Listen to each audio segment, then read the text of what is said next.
Hi guys, and welcome to the first KYT podcast featuring me, Miss Carsonell, Sophie Sims, Hi. Rabs Papa, Hello. and Eric Sean 360. Hello, how are you doing? So for like the past month or so, we've been more or less thinking about starting a monthly podcast that we would discuss gaming related issues and topics as well as upcoming releases and our thoughts about it. So we decided to just do it tonight, our first podcast. So are you all excited for it, guys? Yep. Hi. So yeah, we tried thinking of questions ourselves, but we weren't having much luck with it. So we sent out a couple of tweets earlier, and a couple of you guys sent in tweets back. So we'll start off with Linus. Do you hate video games as much as I do? Epic question. I hate video games. In fact, I fucking hate gaming. Why am I doing a gaming YouTube channel? I don't understand. Especially Octodad, I mean, dear God. Oh, definitely Octodad. No, not even kidding. I did try and record a part of that. Was it last night when I was speaking to you, Sophie, or the night before? Yeah, last night. And I was just like, oh, I recorded 30 minutes, and then I was like, I can't do this anymore. I can't do it. And then I just ended recording. Rage quit. The most frustrating game I think I've ever seen. I was raging at the screen and I haven't played it yet. Yeah, it's not... I'm just pleased I completed it. There's an extra level, but I'm not doing it. You need to do the extra level. No, Admitting defeat. You do. No. You need to do it. no.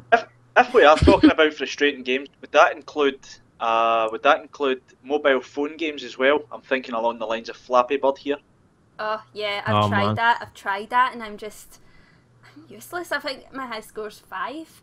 I've got 36. Yeah. Because I found that game terribly frustrating, and then deleted it, and then downloaded a game called Iron Pants, which is it's the exact same game, except it's a superhero you have with a cape and everything, All and right, he flies uh-huh, through Oh, yeah, I think I've pipes seen and stuff that. like that. So yeah, just as frustrating. But no, I wouldn't say I hate video games. No. No. I mean, they can get frustrating, especially when you've got a YouTube channel. You're trying to get sort of footage. I don't know what you guys are like, but I'm always sort of stressing out trying to get things recorded and then get it all updated, and it's just like, God, I've got to go and play that game again. Yeah. I think Andy has the worst luck of us all when it comes to trying Yeah. to record Oh for my God, YouTube. without doubt. I think that's a certainty. Oh, yeah. It's But I wouldn't tough. say I hate it. No, I do. I do actually really love games, but I actually love when games frustrate me, in a way. No. I like a challenge. I like a challenging game. Yeah. That Octodad just looks proper frustrating. That wasn't even the frustrating bits yet. The frustrating bits are still to come. Oh my God. Yeah, I'm still stuck at... What am I stuck at? You're stuck at throwing the fish, I think, are you not? Yeah, I spent...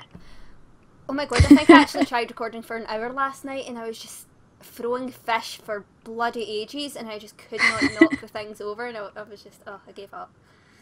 But yeah. You know, I should have probably told you last night, but I actually just walked over and hit them with my legs instead of throwing stuff. Well, thank you for telling me now. I just remembered. Well, I'll have to try that. Okay, oh my God, I'm losing my voice. Okay, next question was from Troy. Favourite game of all time? Oh, I think you and I are going to agree on this one, Annalise. Yeah, My favourite game's got to be Shenmue, without a doubt, on the Dreamcast. yeah, without a Like, doubt. at the time, it was just so good. It was different. It was innovative. It was just like real-time decisions. You know, I loved that game. That's my childhood. That game. Yeah, pretty much the same here. Like, I actually never played it much as a child. My brother did, and I would watch him playing it. Yeah. We were the original Let's Players, obviously, watching my brother play games. No, but I love that game, and I'm actually getting... I've got the game in now, so I should be able to play the game tomorrow. I think I'm going to start doing that for my channel, so I'm so excited to do that. This is my favourite I'm game ever. really excited to watch it. That'll be good. But yeah, what about you guys? I liked a game called Metropolis Mania. I used to play that all the time. It's like it's almost like SimCity, but a really, really, really old version where you actually just walk about and Yeah. place things and you have to talk to them. I love that game. But that's it. I'll have to look that up because I've never heard of that one before. Either of I think, yeah, I think I played it on like a PlayStation 1, maybe? It's one for Google, that one. Yeah. Oh, but you, I think Andy? there's Oh, for me, the greatest game I've ever played is GoldenEye for the N64. 64, aye.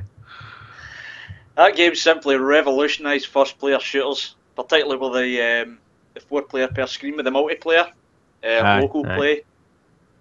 Hours and hours and hours of endless fun with endless characters and the game modes. Man, there was so much fun involved in that game. It's completely different now. It's changed days.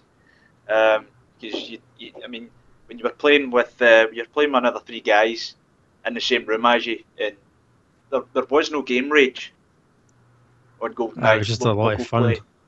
Aye. Nah, that's all it was. It was just your pals. I mean, it's changed days now. I mean, you don't even know the guy that's near the other end of the game that just killed you.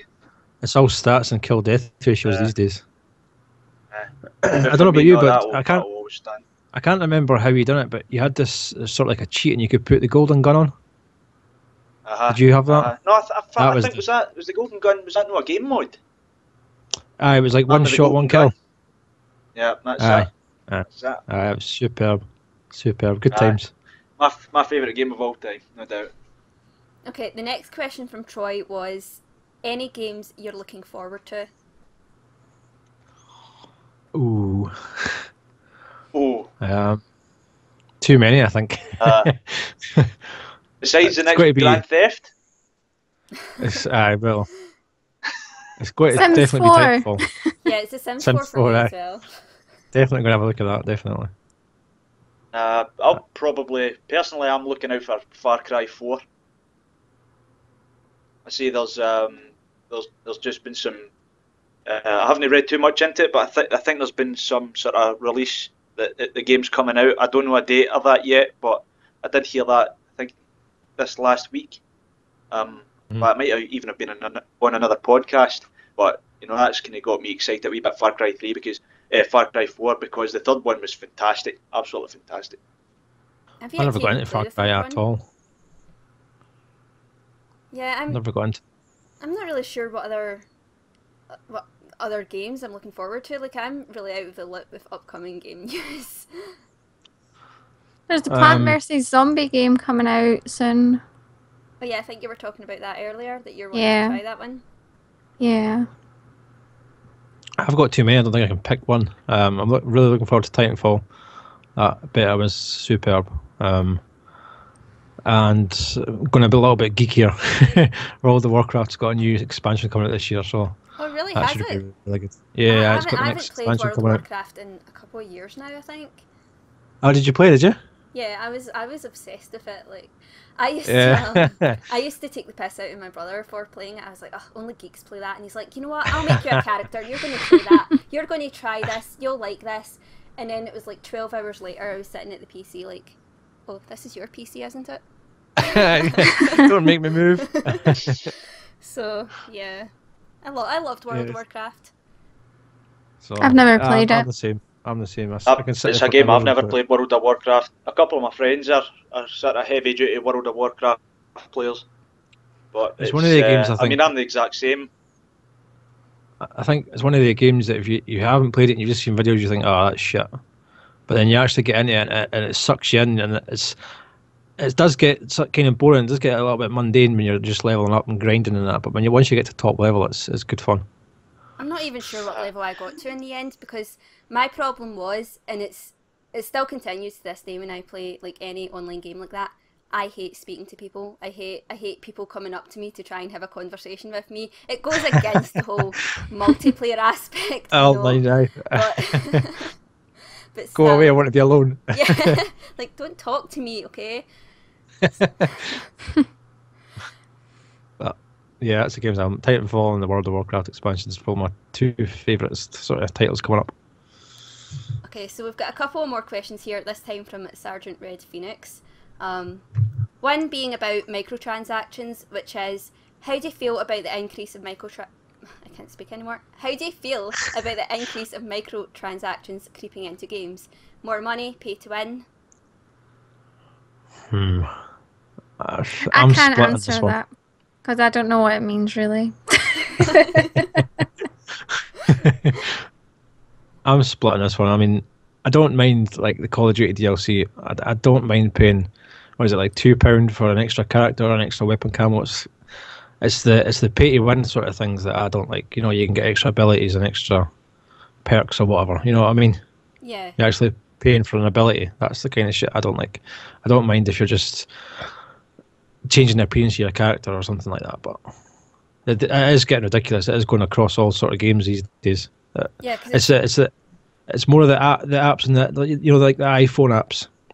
Yeah. That's where it seems to be really, really bad at the moment. For me personally, I think it's ruining games. The microtransactions. I mean, I started off with it really sort of stuck in my craw really when it was Battlefield 3 Premium. Oh yeah. And you had the the 2-week early access to the new map packs that came out, and essentially, apart from that, all you got was a knife, and it cost you the same amount as another copy of the game. And to be perfectly honest with you, what these companies are offering you for the money you're paying is absolutely ridiculous. And I can see what you're just talking about, Sean, because I play Battlefield more than Call of Duty. And they released things, they released packs for Battlefield 3 where you could unlock every gun for a certain class. You could unlock all the tank upgrades, you could unlock all the jet upgrades. And it sort of takes away the fun and point of playing Exactly. online. You know, what you do is you play this game and you try and rank up. And what you do, for me personally, it's more rewarding. See, when you earn an upgrade and then use that to progress, it's more rewarding that way than just throwing money at it. But you know, the most recent Call of Duty one, the Space Cats, the camo on the guns. See silly things like that. See the season pass. The season pass should cover all of that. I mean, I can understand if guys maybe want to buy another character or something like that. But you know, these silly camouflages that are costing £2 and £3 a time, it kind of gets me wound up a little bit. But I'm going to leave it at that.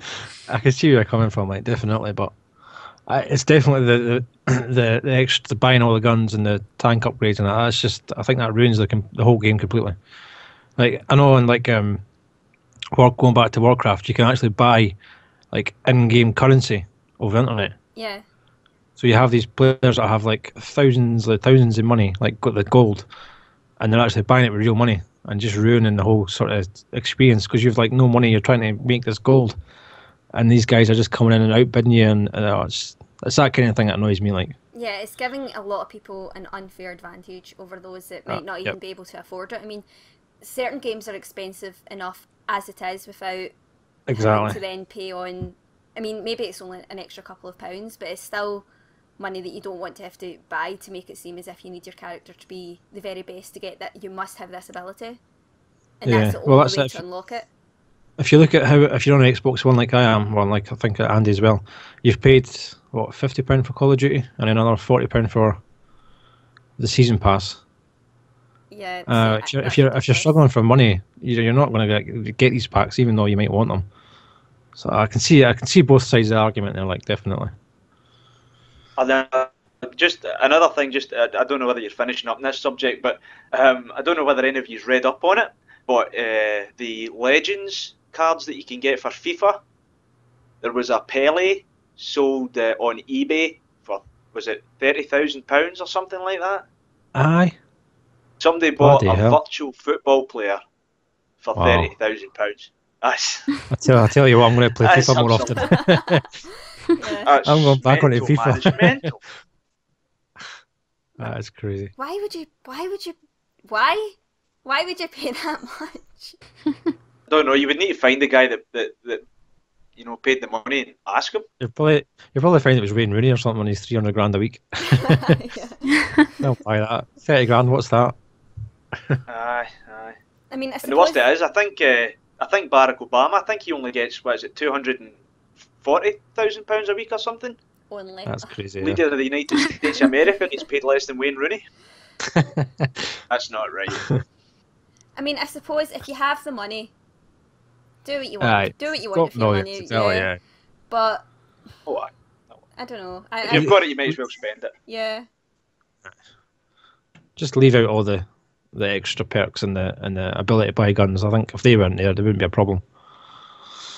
Okay, so we've got another question from Sergeant Red Phoenix. What's your favourite gaming console of all time and why? Oh, Andy, go. You want to go first? I'm struggling on this one. Like, I'm kind of struggling too, but I would need to say the Nintendo 64. See, just for stress-free, fun gaming, I don't think anything beats it. You had, you had, like I say, GoldenEye, and you had Mario Kart as well. And the sort of the dynamics of football games changed with Pro Evolution Superstar Soccer 64 as well. Just one of my favourite consoles. It's the one I remember having the most fun on. And it was at a time when there was no microtransactions. It's just you bought a game to have fun, play with your friends. It was a brilliant time. So it was the N64, my personal favourite. So. I'm trying to think what mine is. What about you, Sophie? I'd probably say the Nintendo 64 as well. I used to really like that. I remember having a green see-through thing. Is that green? Yeah. Yeah, it was like the actual console was like this see-through. It wasn't like a box. Does that make sense? No. No, not really. It was a limited edition thing. Was it not the original Xbox? No, I never ever had the original Xbox. They done a see-through version. No. See, I don't think I ever had the N64. Obviously, I just didn't live. I'm sure if anybody watching this video can think of what it is you're thinking of, they'll put it in the comments. Yeah. Chuck in the comments. No, I remember when I was really young, and it was a game. It was you put the thing. It was like a thing. The cartridge, is that a cartridge? Like the actual game. And I remember you used to have to blow on the actual game sometimes because it'd get dust in them. Yeah. And then the actual console was green, but it was see-through. And I'm sure it was a Nintendo 64. I'll probably be Googling that now. We need to research that. I think... I don't know for me. But you could see all the cables and stuff inside. Do you know, it does sound familiar. I'll have to Google that one. Yeah. I think... What about... What was my favourite console? I don't know, like, just recently me and my brother bought 2 old consoles that we used to love as a kid. It was the Sega Mega Drive and the Dreamcast, and I loved those 2 consoles. The Dreamcast, I don't know, I don't think a lot of people had a Dreamcast, from what, at least a lot of people around my area anyway don't seem to remember the Dreamcast, but I loved it. Like, you had Shenmue, which was just the best game ever. Sonic Adventures, which I believe you can buy through the Xbox 360 arcade, which I'm tempted to get because I do miss that game. But I don't know. I think the thing with the Dreamcast, unfortunately, was it was really good, but it came up against the PS2 at the wrong time. Yeah, definitely. You know what I mean? I liked the Dreamcast. I didn't have one myself. It was one of my friends, and he had this game. You need to Google this one. Choo Choo Rocket. It was called. Oh, I don't think I had that one. Oh my god, this game is so frustrating. I can't even remember the agenda, but it was, oh my god. I remember storming out his house one night trying to play this damn game. I remember there was a game my dad used to play. It was a horror game, I think Blue Stinger. And I remember I would just sit and watch my dad play that, even though I shouldn't have been watching it because it was like horror and 18+, but who cares?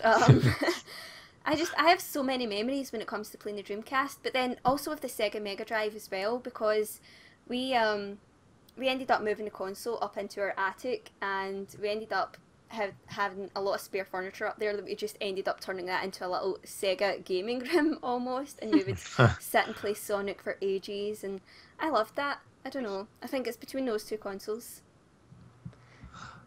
Well, I just looked it up on Google, and that thing I was talking about, I've sent you all a picture of it. Yeah, I was just looking at that just there. Yeah. We'll retweet it.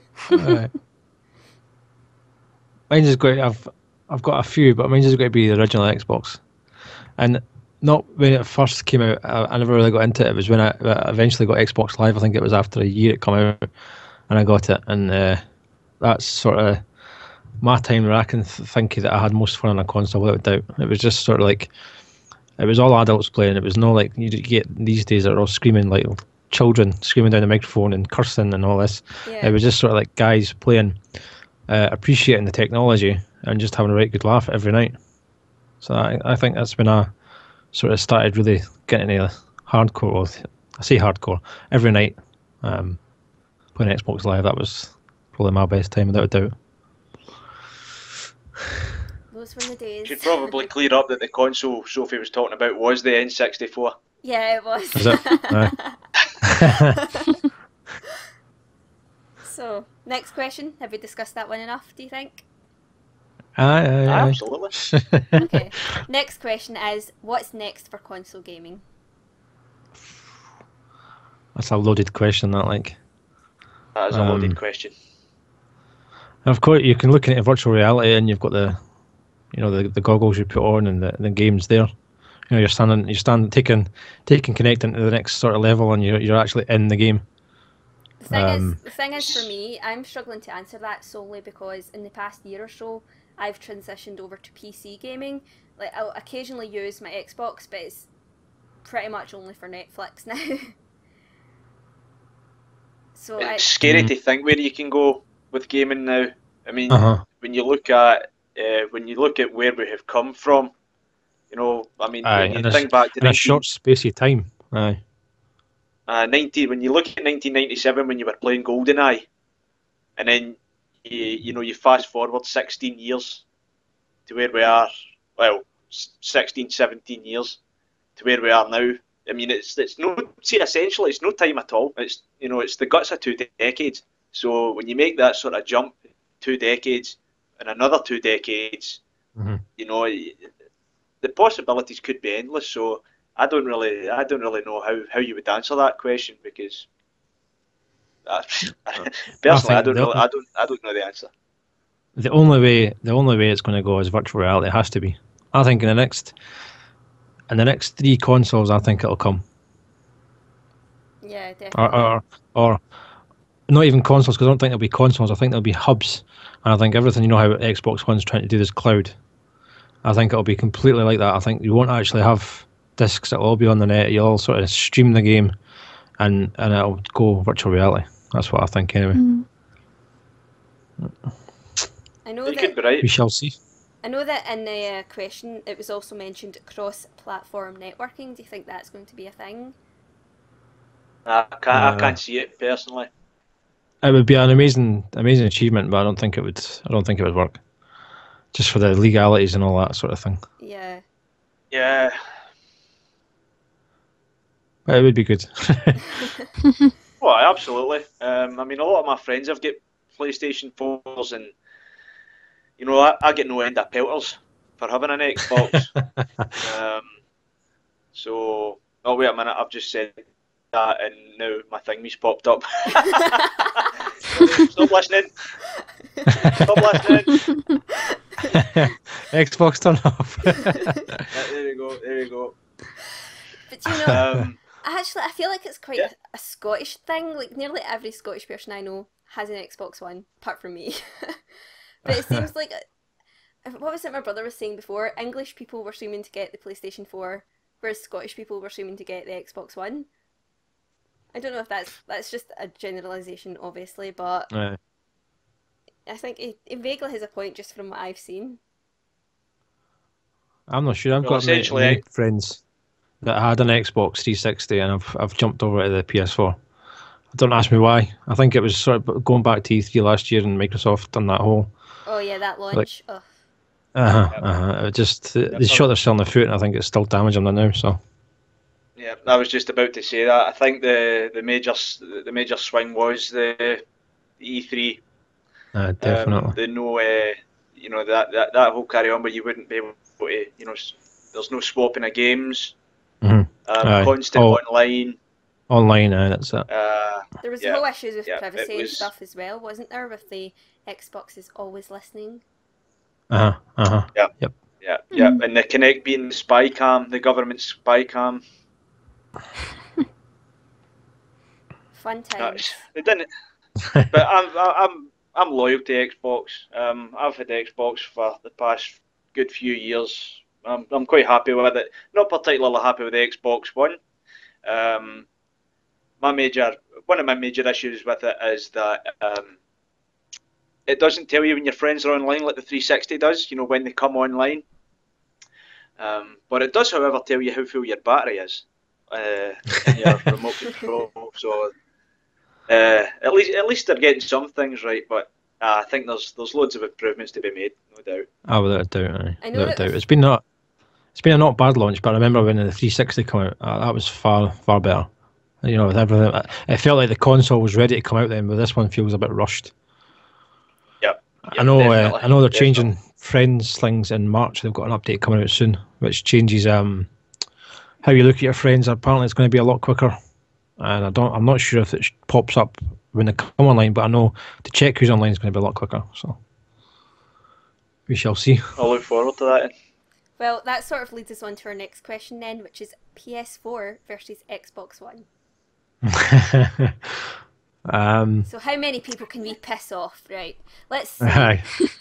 Whoever's still listening, watch the flame war start round about now.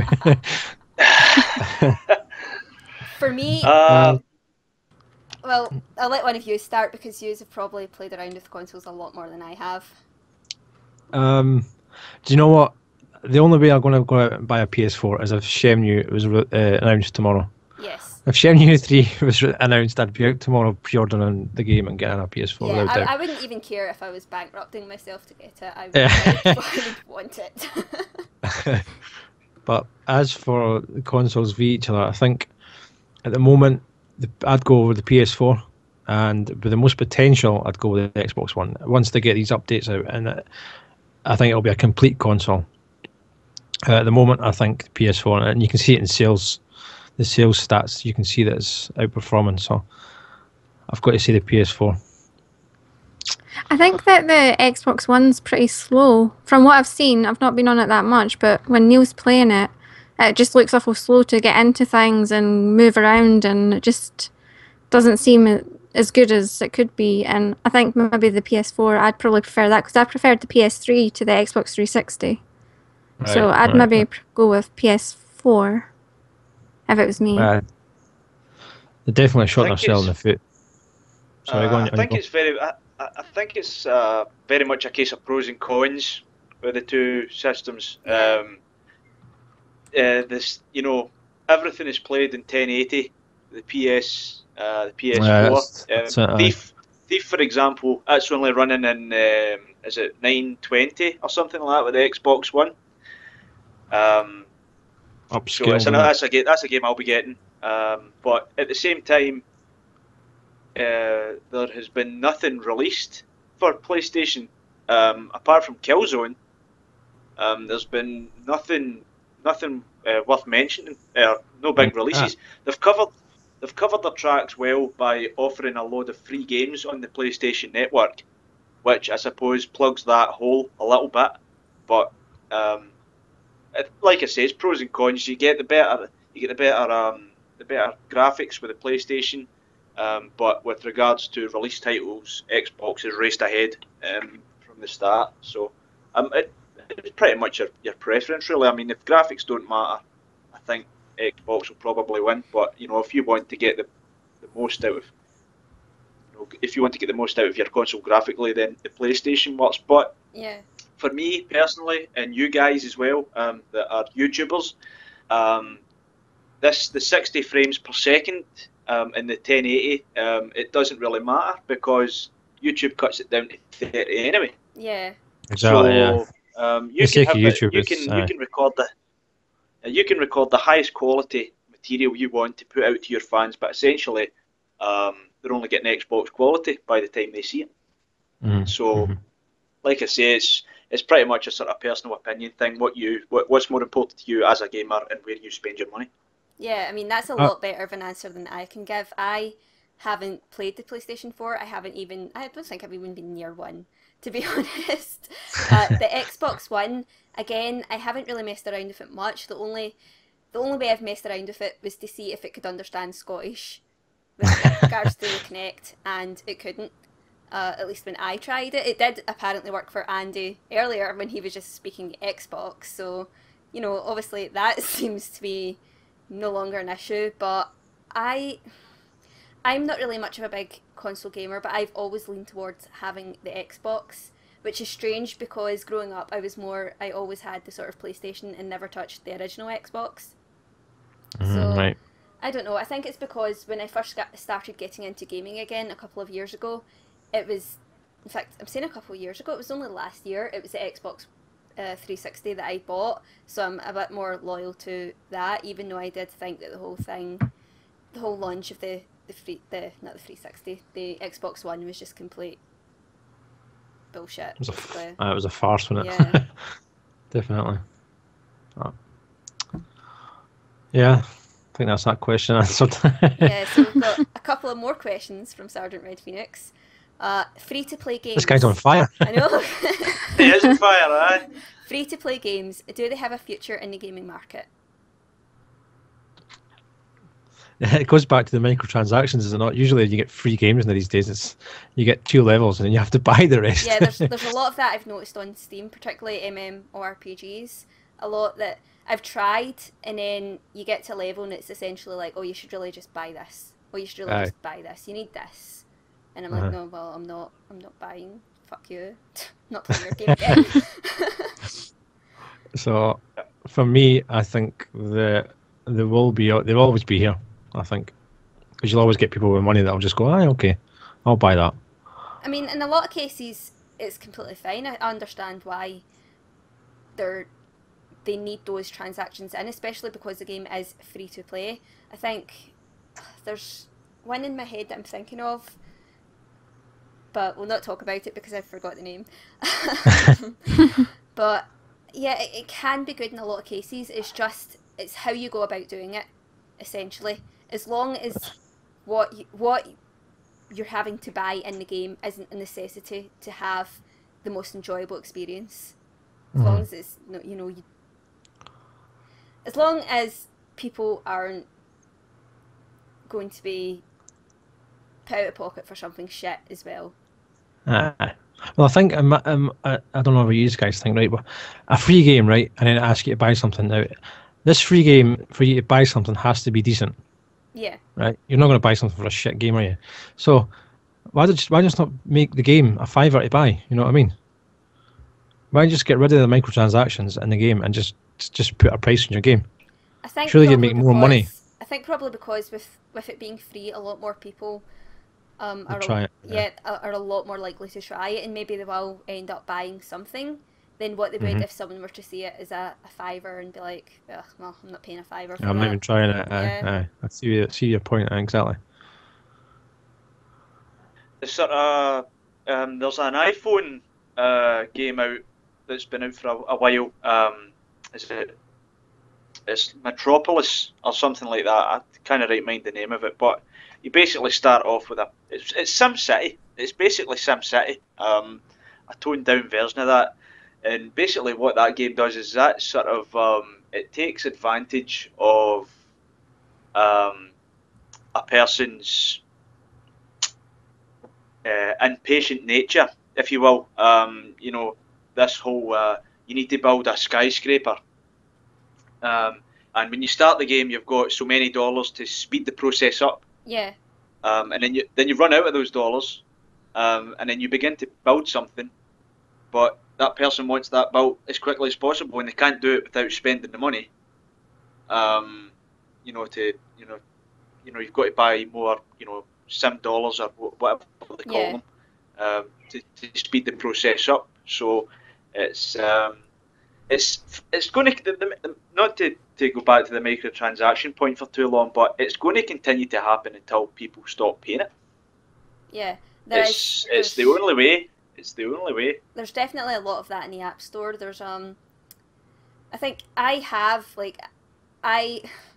confession time. Okay, don't judge me. I've spent around £25 on Candy Crush.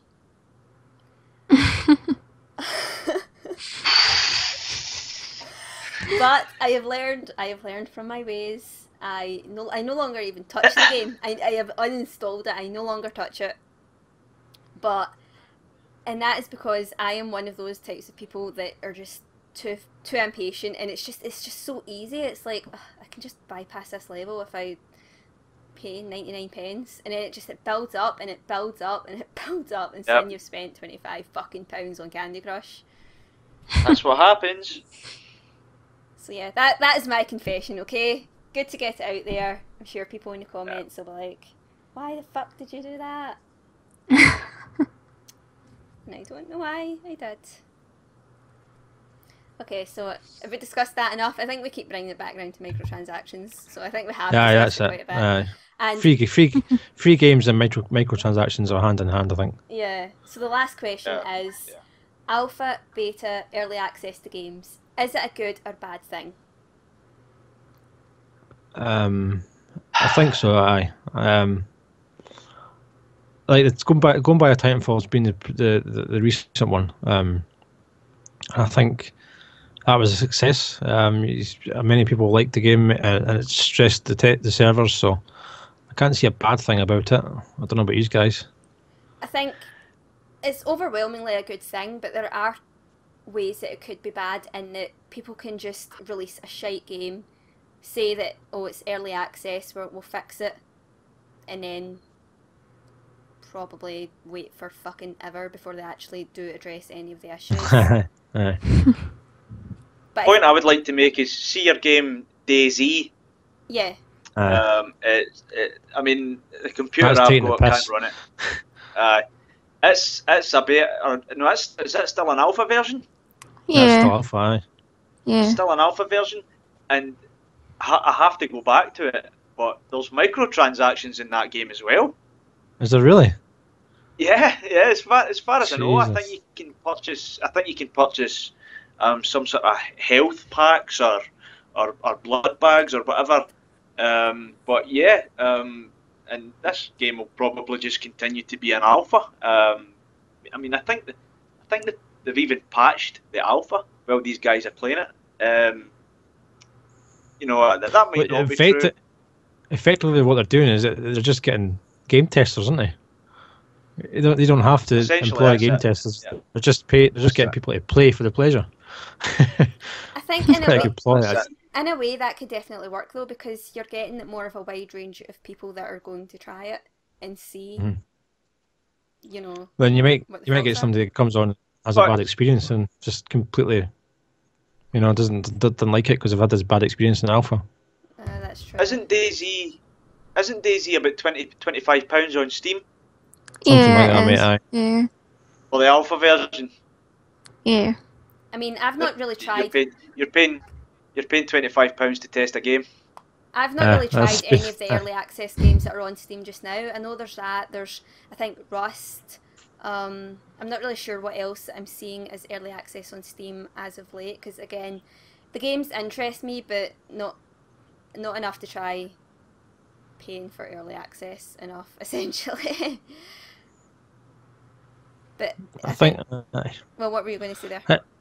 I think it can definitely be a good thing, but I think the likes of that, they're just getting you to test a game, and they're making you pay for it.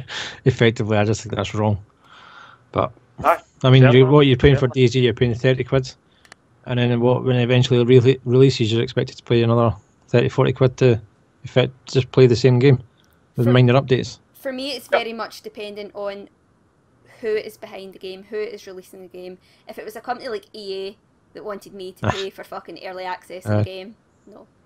No, you can go Bite me. fuck yourself. I Aye. barely like paying for your games as it is at this rate. As it is. I mean, What we need to do is all get sponsored. yeah, but look at that whole SimCity thing. Essentially, they released that game saying, "Oh, you have to be always online." I haven't really touched the game in months, and I think have they now patched it that you can play offline? All right. I've not played it in a while. I'm not sure, but it was annoying. You had to always play it online. So it's just it's things like that. If EA were to like turn around and offer a game and say, "Oh, we're actually doing early access," I wouldn't fucking trust them because the finished games they're releasing now feels like fucking early access. That's it. So That EA, gets if some of you're that. out there, Particularly, I do like some I of your think, games. I think it was the basic fundamental things that were wrong with SimCity, wasn't it? Traffic flow, stuff like that. See, I never ever had a problem with the traffic flow, and everyone's saying that the maps are too small, but I never have a problem with the maps either. But maybe that's just me. See, no, I actually agree with you on that. Like, there's so many people complaining about the sizes of the maps and stuff. Okay, fair enough compared to some of the older games in the series, it was small. But for me, you can still get a lot done in the map. Yeah.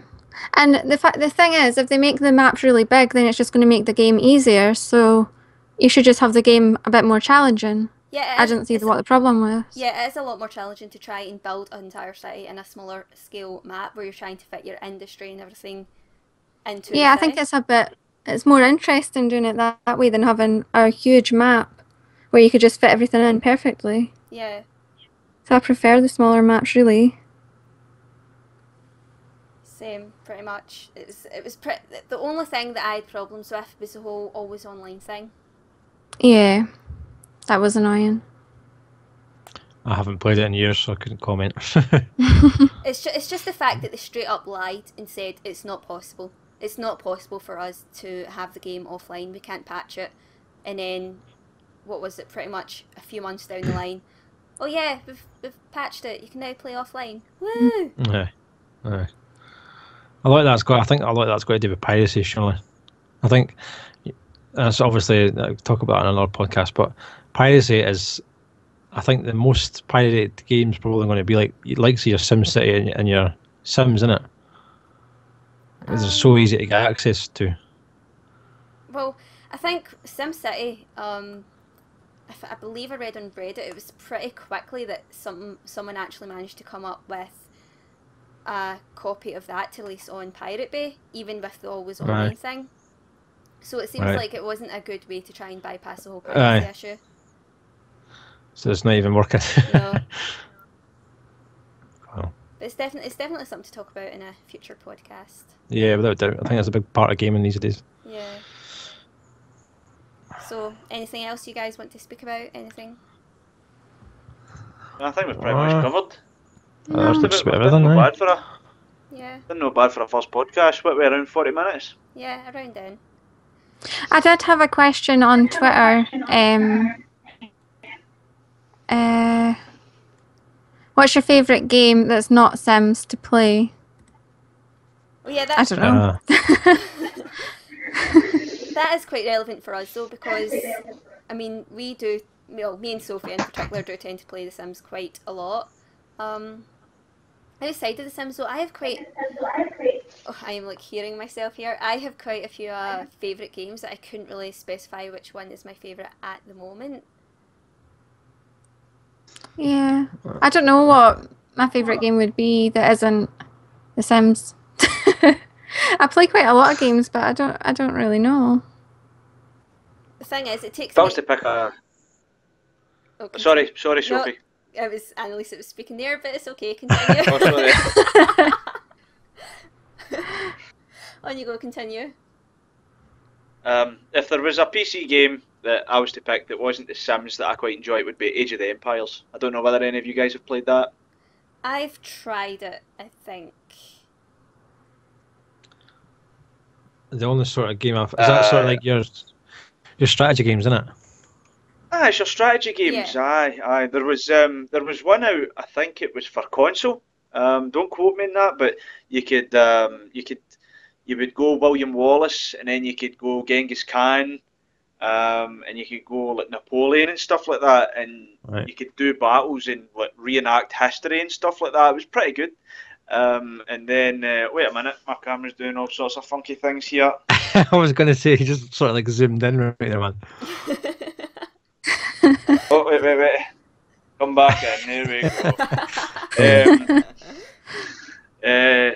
No, but Age of the Empires 3, I think, is the last one that I had. And it was great fun. There was nothing really, there's no like historical reenactments. It's pretty much all original based. The sandbox option in it is pretty good too. There is a story as well. But outside The Sims, that's probably, well, outside The Sims and maybe Football Manager, that might be my favourite PC game. It's got to be either World of Warcraft or StarCraft. StarCraft's really good. Going back to your sort of strategy games. That's basically the same. Build your wee base and go explore these little maps. I don't know if you've ever played it. You ever played StarCraft? I've heard of it. I think I've seen Let's Plays of it. It's really good. It's really fun. It's really good online. But not being a big Sims fan myself, that's definitely the two games that I play on PC. And Football Manager, of course. See, I think one of the most frustrating things for me, especially with regards to my channel, is people seem to brush me off as just a Sims Let's Player. Even though I have done loads of videos that aren't just The Sims. I've done Dragon Age, I've done GTA Online and everything like this. I still get brushed off as, oh, she's just a Sims Let's Player. And it really does kind of annoy me. It's this sort of elitism in gaming almost. Like, oh, it's just The Sims. It's just The Sims. It's as if it's not a game in itself. I mean, The Sims is pretty much... It's like an RPG in a way, and almost strategy based, and especially if you're not cheating in regards to, I mean, look at some of the challenges that Sophie has up in her channel, which is like the Midnight Sun challenge, things like this, where you have to keep your sim alive, limited money, things like this. It's definitely a game, and it does kind of, it's just the way people speak about it sometimes, it just pisses me off. I'll tell you what, that when I started watching you guys and talking to you guys, I got The Sims, and I found it hard enough just having one sim. Never mind like having a whole family and all these other ones. I couldn't do it. I struggle to look after myself when I play The Sims. I know in my survival camp at one point, I think I was up to 12 Sims because I used a mod to get more Sims, and that was starting to get difficult. So I am quite good at looking after them, but it's quite difficult when you add loads and loads and loads. Because I think you could have up to 24 Sims if you use that mod, which is a bit mad. Wow, I think my PC would crash.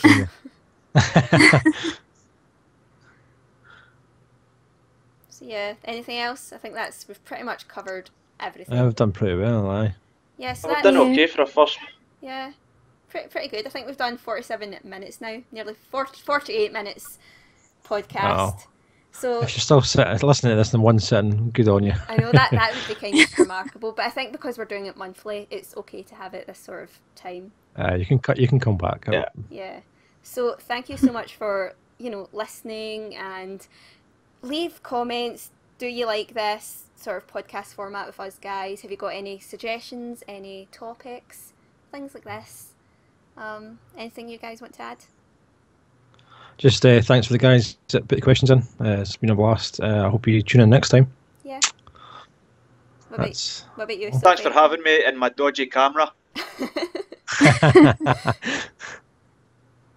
I don't think of anything to add. I think you've covered it. Yeah, so thank you so much for dropping in, listening to us chatter, and I hope you've all enjoyed it. Bye! Bye! Peace.